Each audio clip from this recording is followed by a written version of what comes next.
ಈ ನಿಟ್ಟಿನಲ್ಲಿ ನಾನು ಇವತ್ತು ಮಾನ್ಯ ಈ ಸದನದ ವಿರೋಧ ಪಕ್ಷದ ನಾಯಕರಿಗೆ ಈ ಎಲ್ಲಾ ವಿಚಾರಗಳನ್ನ ನಾವು ಹೇಳ್ಬೇಕಂತೇಳಿ ನಾವು ಅವ್ರನ್ನ ಸದನದಲ್ಲಿ ನಾವು ಚರ್ಚೆಗೆ ಮುಕ್ತ ಅವಕಾಶ ಕೇಳಿದಾಗ ಅವ್ರು ಯಾವುದೇ ಕಾರಣಕ್ಕೂ ಮಾಡ್ತಾ ಇಲ್ಲ. ಏನು ಒಬ್ಬ ದಲಿತ ಮತ್ತೊಮ್ಮೆ ಮಂತ್ರಿ ಆಗಿದ್ದಾನೆ,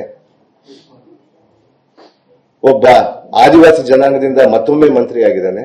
ಇವನಿಗೆ ಹೆಂಗಾದ್ರೂ ಮಾಡಿ ತೆಗಿಬೇಕು, ಇವನಿಗೆ ಹೆಂಗಾದ್ರೂ ಮಾಡಿ ಅಲ್ಲಿಂದ ಇಳಿಸಬೇಕು ಅನ್ನುವಂತ ಹುನ್ನಾರವನ್ನ ಈ ಮನುವಾದಿಗಳು ಮಾಡ್ತಾ ಇದ್ದಾರೆ. ಇವತ್ತು ಇಡೀ ದೇಶನೇ ನೋಡ್ತಾ ಇದೆ ಇವತ್ತು ಯಾವ ರೀತಿ ಕೇಂದ್ರದಲ್ಲಿರುವಂತಹ ಸರ್ಕಾರ ಯಾವ ರೀತಿ ನಮ್ಮ ದೇಶವನ್ನು ನಡೆಸಿಕೊಂಡು ಹೋಗ್ತಿದೆ ಅಂತೇಳಿ. ಅದರಲ್ಲಿ ಮುಖ್ಯವಾಗಿ ದಲಿತರನ್ನ ಈ ದೇಶದಲ್ಲಿ ಈ ಮನುವಾದಿಗಳು ಇವತ್ತು ಯಾವ ರೀತಿ ನಡೆಸ್ಕೊಂಡು ಹೋಗ್ತಾ ಇದ್ದಾರೆ ಅನ್ನುವಂತ ವಿಚಾರವನ್ನ ಈಗಾಗಲೇ ದೇಶಾದ್ಯಂತ ಕಣ್ತೆರೆದು ನೋಡ್ತಾ ಇದೆ. ಇವತ್ತು ಮೊನ್ನೆ ತಾನೇ ಇನ್ನ ಒಂದು ಘಟನೆ ಕೂಡ ನಡೀತು. ಇವತ್ತು ಈಗಾಗಲೇ ಕೂಡ ರಾಜ್ಯಸಭೆಯ ವಿರೋಧ ಪಕ್ಷದ ನಾಯಕರು ಪ್ರಧಾನಮಂತ್ರಿಗೆ ಸರಿಸಮಾನವಾಗಿರುವಂತಹ ಸ್ಥಾನ ಅದು. ಆ ಒಬ್ಬ ವ್ಯಕ್ತಿ ನಮ್ಮ ಮಲ್ಲಿಕಾರ್ಜುನ್ ಖರ್ಗೆ ಸಾಹೇಬರು ಉತ್ತರಾಖಂಡದಲ್ಲಿ ಹೋಗ್ಬಿಟ್ಟು ಒಂದು ಮೀಟಿಂಗ್ ಅನ್ನು ಮಾಡ್ಕೊಂಡು ಬಂದ್ರೆ ಇವತ್ತು ಆ ಜಾಗಕ್ಕೆ ಹೋಗಿ ಈ ಮನುವಾದಿಗಳು ಹೋಗ್ಬಿಟ್ಟು ಇವತ್ತು ಅಲ್ಲಿ ಆ ಜಾಗವನ್ನ ಶುದ್ಧೀಕರಣ ಮಾಡ್ತಾರಂದ್ರೆ ಇವತ್ತು ನನಗನ್ಸುತ್ತೆ ಇವತ್ತು ಈ ದೇಶದಲ್ಲಿ ಇನ್ನ ವರ್ಣ ಪದ್ಧತಿ ಇದೆ ಅನ್ನುವಂತ ವಿಚಾರವನ್ನು ತಿಳಿಸ್ಲಿಕ್ಕೆ ನಾನು ಬಯಸ್ತೀನಿ. ನಾನು ಇವತ್ತು ಸಂವಿಧಾನದ ಪದ್ಧತಿಯಲ್ಲಿ ಇಲ್ಲ, ನಾವು ವರ್ಣ ಪದ್ಧತಿಯಲ್ಲಿ ಇನ್ನು ಮುಂದುವರಿಸಿಕೊಂಡು ಹೋಗ್ತಾ ಇದೀವಿ.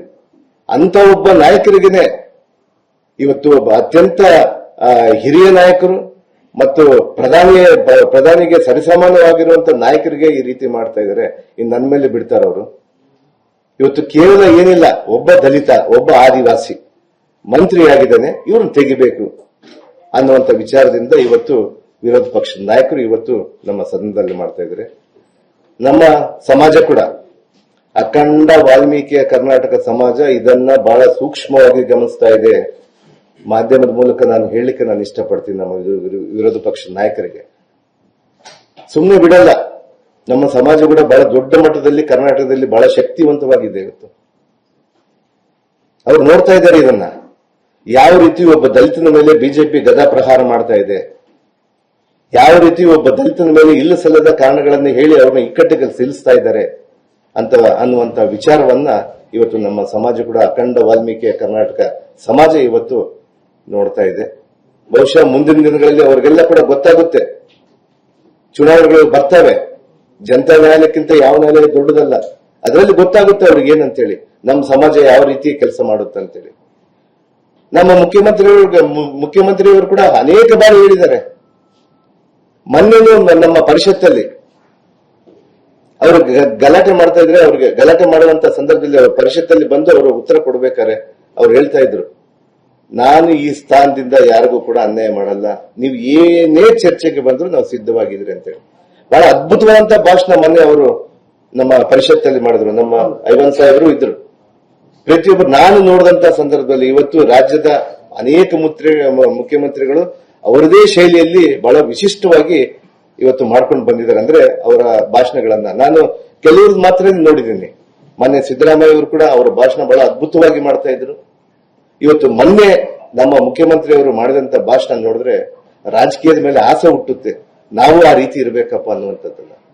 ಮುಖ್ಯಮಂತ್ರಿ ಸ್ಥಾನಕ್ಕೆ ಬಂದ್ಮೇಲೆ ಅವರು ಆ ಮುಖ್ಯಮಂತ್ರಿ ಸ್ಥಾನದಿಂದ ಕುರ್ಚಿಯಿಂದ ಹೇಳ್ತಾ ಇದ್ರು, ನಾವು ಯಾರಿಗೂ ಕೂಡ ನಮ್ಮ ವೆಂಜನ್ಸ್ ಇಲ್ಲ, ನಾವು ಯಾರಿಗೂ ತೊಂದರೆ ಮಾಡೋದಿಲ್ಲ, ನೀವು ಯಾವತ್ತೂ ಸದಾ ನಮ್ಮ ಮೇಲೆ ಬೆಳಕು ಚೆಲ್ತಾ ಇರಬೇಕು, ನಮ್ಮನ್ನು ಕೇಳಿ ಪ್ರತಿಯೊಂದು ವಿಚಾರಕ್ಕೂ ಚರ್ಚೆಗೆ ಬನ್ನಿ ಅನ್ನುವಂತ ವಿಚಾರವನ್ನ ನಮ್ಮ ಮುಖ್ಯಮಂತ್ರಿಯವರು ಹೇಳಿದ್ದಾರೆ. ಆ ನಿಟ್ಟಿನಲ್ಲೇ ಕೂಡ ನಾವು ಕೂಡ ವಿಧಾನಸಭೆಯಲ್ಲೂ ಕೂಡ ಚರ್ಚೆಗೆ ಆಹ್ವಾನ ಮಾಡಿದ್ರು ಇದೇ ರೀತಿಯಂತ ಗೊಂದಲವನ್ನು ಸೃಷ್ಟಿ ಮಾಡ್ತಾ ಇದ್ದಾರೆ. ಅವರೇನು ಒಂದು ಸುಳ್ಳನ್ನು ಹೇಳಿ ಸತ್ಯ ಮಾಡ್ಲಿಕ್ಕೆ ಹೊರಟಿದ್ದಾರೆ. ಆದ್ರೆ ಇವತ್ತು ನ್ಯಾಯ ದೇವತೆ ನಮಗೆ ಆ ರೀತಿ ಮಾಡಲ್ಲ. ನಮ್ಮ ಪಕ್ಷ ಈಗಾಗಲೇ ಕೂಡ ಸದಾ ಸಿದ್ಧವಾಗಿ ಅವ್ರಿಗೆ ಎದುರಿಸಲಿಕ್ಕಿದೆ, ಅವ್ರಿಗೆ ಈ ವಿಚಾರನ ಬೆಳಕು ಚೆಲ್ಲಲಿಕ್ಕಿದೆ. ಈ ಕೇಸಲ್ಲಿ ಏನಿದೆ ಸ್ವಾಮಿ, ನಾನು ಹೇಳ್ತೀನಿ, ಇವತ್ತು ನನ್ನನ್ನ ಕೇಸ್ ಇದೆ, ತಾವು ರಾಜೀನಾಮೆ ಕೊಡಿ, ನನ್ನ ವಜಾ ಮಾಡಿ ಅಂತೇಳಿ ಕೇಳ್ತಾ ಇದ್ರು. ವಜಾ ಮಾಡಿ ಅಂತೇಳಿ.